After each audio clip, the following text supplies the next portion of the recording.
Hello, Assalamu alaikum everyone. I'm Khalil Mughal and in this video I'll teach you about yes no questions. First of all, we'll discuss the question what are yes no questions. So do remember a yes no question is one that we can answer with yes or no. यानी कि ये ऐसे questions होते हैं जिनके जवाब में हम सिर्फ यस या नो भी कह सकते हैं। तो ऐसे सवालात जिनके जवाबात में हम सिर्फ और सिर्फ यस या नो का इस्तेमाल कर सकते हैं उनको हम यस नो क्वेश्चंस कहते हैं। तो आज हम इस वीडियो के अंदर इनके डिफरेंट यूसेस और फिर इनकी जो फॉर्म है उसके हवाले से जानने की कोशिश करेंगे। तो मुझे उम्मीद है कि आज का टॉपिक आपके लिए बहुत ही इम्पोर्टेंट होगा। Let's discuss first of all the uses of yes no questions. So the first use of yes no questions is asking information, कि हम इनका इस्तेमाल करते वक्त कुछ मालूमात हासिल करते हैं। तो वो क्वेश्चन किस तरह के हो सकते हैं, आए हम देखते हैं कि ये किस तरह का क्वेश्चन हो सकता है जिसमें हम किसी से इंफॉर्मेशन लेते हैं। तो यहाँ देखिए आप, आर यू रेडी। तो ये एक छोटा सा क्वेश्चन है जिसमें पूछा जा रहा है किसी को आर यू रेडी। तो इस तरह का क्वेश्चन जो है वो डेफिनेटली ये इंफॉर्मेशन लेने के लिए है कि आया वो तैयार है। तो आगे से जवाब इस तरह का हो सकता है यस नियरली, तकरीबन तैयार हूं मतलब, या फिर आगे से जवाब ये भी आ सकता है नो नॉट क्वाइट, नहीं अभी तैयार नहीं हूं। तो इस तरह से आप लोग इंफॉर्मेशन लेते हैं और ये इंफॉर्मेशन जो है हासिल करने का एक ज़रिया है जिसको हम यस नो क्वेश्चन कहते हैं। तो यस नो क्वेश्चन के ज़रिए हम इंफॉर्मेशन ले सकते हैं।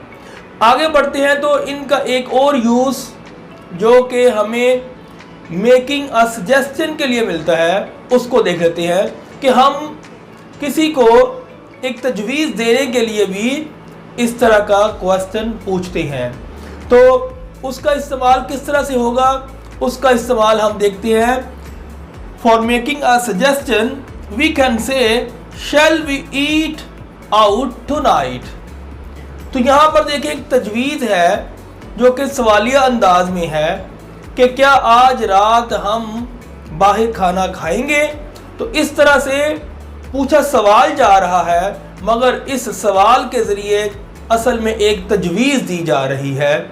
तो ये एक अंदाज है जिसमें आप किसी को तजवीज़ देते हैं। तो थर्ड यूज़ देखें आप इसका, फॉर रिक्वेस्टिंग। रिक्वेस्टिंग के लिए हम इस तरह से एक क्वेश्चन पूछ सकते हैं जिसका जवाब यस नो आ सकता है।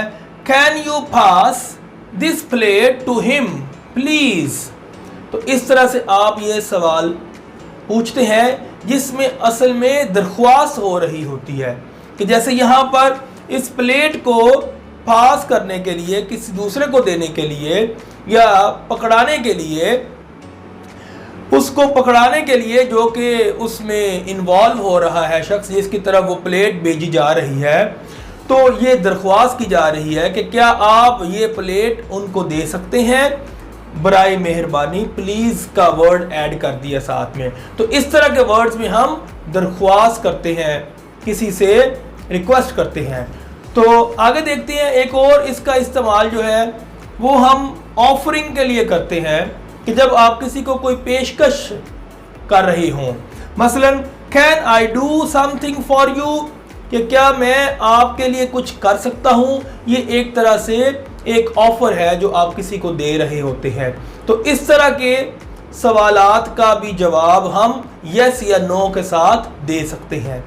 आगे बढ़ते हैं तो नेक्स्ट है जी inviting. Would you like to come to a party. तो इसमें देखिए आप किसी को इनवाइट करते हुए आप ये एक सवाल करते हैं कि क्या आप पार्टी में शिरकत करेंगे। तो इस तरह से आपने किसी को इनवाइट किया, इनविटेशन जो है वो दिया। तो आगे last but not the least जो कि हम इसके इस्तेमाल के लिहाज से देखते हैं वो है आस्किंग परमिशन, यानी कि किसी की इजाज़त लेने के लिए भी आप इस तरह के क्वेश्चंस करते हैं। मसलन मे आई कम इन, एक स्टूडेंट अपने उस्ताद से इजाज़त मांगता है जो क्लासरूम है उसके अंदर एंटर होने के लिए। तो इस तरह से ये परमिशन के लिए भी आप इस्तेमाल कर सकते हैं और इसके आगे में जवाब जो है यस या नो हो सकता है। तो ये वो डिफरेंट यूसेस है जो कि 1 2 3 4 5 6 इसके यूसेस हैं जो कि हम कर सकते हैं। इनको मुख्तलिफ यानी कि पर्पसेस के लिए इन क्वेश्चंस को हम इस्तेमाल कर सकते हैं। आगे अब हम इनकी जो फॉर्म है उसको डिस्कस कर लेते हैं कि इसकी जो फॉर्म है यानी कि इसका जो स्ट्रक्चर है वो किस तरह का होता है। तो उस पर जब हम गौर करेंगे तो हम देखते हैं कि ये हमेशा ही जो यस नो क्वेश्चन हैं इनका जो आगाज़ है वो एक ऑक्सिलियरी जो वर्ब है उसके साथ होता है और उसके बाद फिर हम दूसरे नंबर पर सब्जेक्ट को देखते हैं और बाकी फिर रेस्ट ऑफ द थिंग्स जो होती हैं सेंटेंस की वो आगे आ जाती हैं। तो लिहाजा बेसिकली आपने ये याद रखना है कि जो यस नो क्वेश्चंस हैं इनका आगाज़ हमेशा ही एक ऑक्सिलियरी जो वर्ब है उसके साथ होता है और उसके फ़ौरन बाद सब्जेक्ट आ जाता है।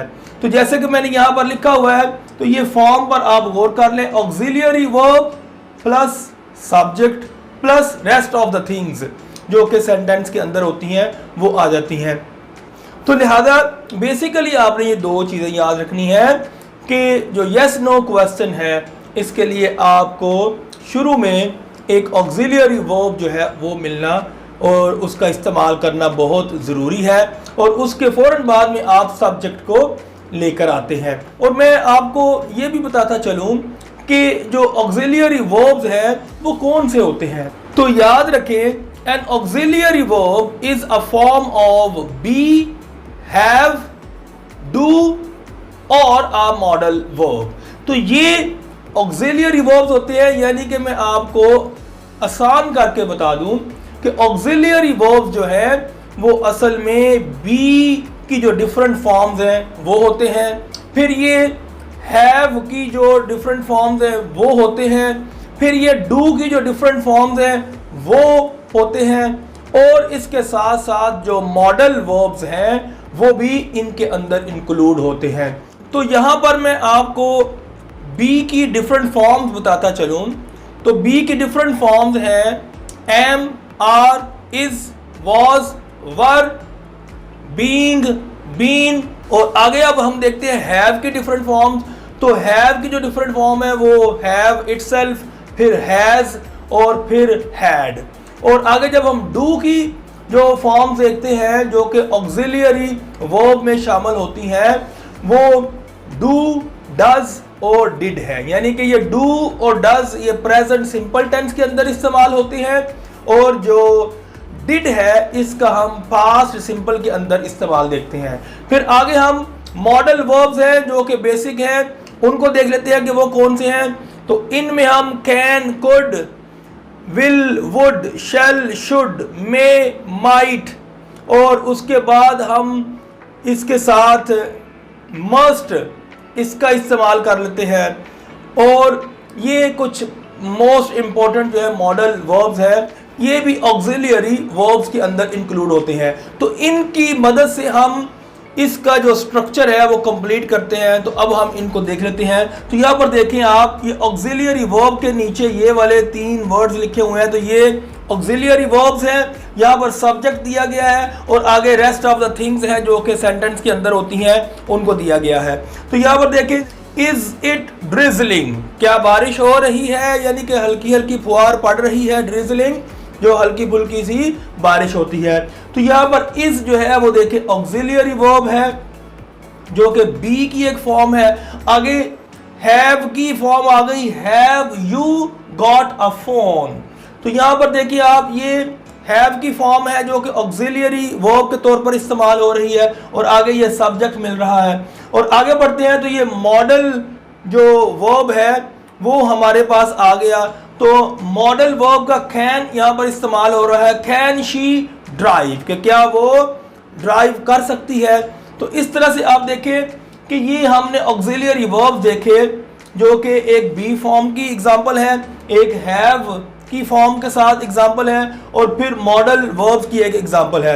आगे हम बढ़ते हैं तो यहां पर देखते हैं, तो एक और सेंटेंस है, is it hot out there. तो यहां पर आप गौर करें तो यहां पर जो बी फॉर्म है जो कि मेन वर्ब के तौर पर इस्तेमाल होती है, उसका इस्तेमाल देखा है हमने इस सेंटेंस के अंदर, कि हम अगर बी फॉर्म मेन वर्ब के तौर पर आए तो तब भी हम उसका इस्तेमाल कर सकते हैं। जैसे कि यहां पर इज जो है वो मेन फॉर्म के तौर पर शुरू में ऑक्सिलरी वर्ब के तौर पर इस्तेमाल हो रहा है।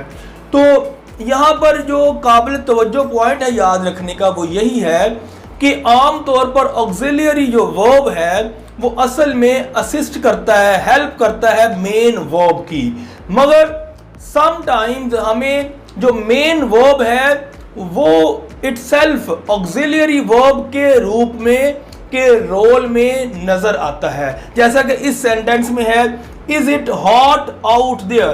तो यहां पर ये इज जो है ये मेन वर्ब है, मगर यहां पर साथ साथ वो ऑक्सिलियरी वर्ब के तौर पर भी इस्तेमाल हो रहा है।